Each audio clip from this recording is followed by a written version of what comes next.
Ammattiurheilu on yksi siisteimmistä ammateista, mistä joku juniori voisi haaveilla. Mutta mitä tapahtuu sen jälkeen? Ja pitääkö siitä huolestua? No, me Kaupunkikanava lähdettiin selvittämään asiaa.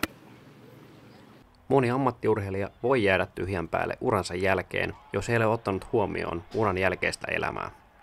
Tilanne ei kuitenkaan ole toivoton.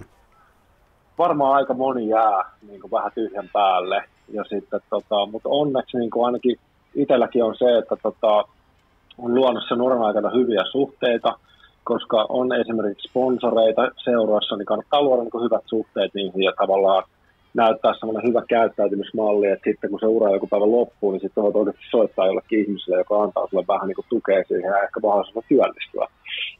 Me kysyimme tällä viikolla ammattiuransa päättävältä Paulus Arajuurelta, mitä hän ajattelee uran jälkeisestä elämästä.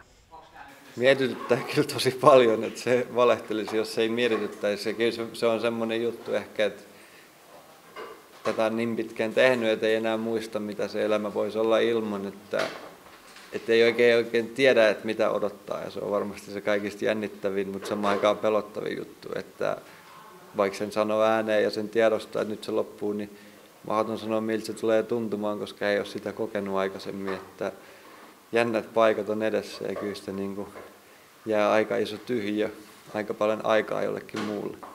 Onneksi Arajuuri ei ole yksin ajatustensa kanssa. Apua ja ohjausta löytyy, jos sellaista urheilija kokee kaipaavansa. Enemmänkin autetaan siihen, että koitetaan niin löytää sille tavallaan urheilijalle niitä mahdollisia työpaikkoja, se pääsee haastatteluun. Ja sitten taas niin kuin omien suhteidemme kautta olemme silleen, että pääsemme sinne yrityksen niin ylimpään johtoon, koska me koetaan se, että urheiluurasta on hirveä vahvuus niin kuin työelämään.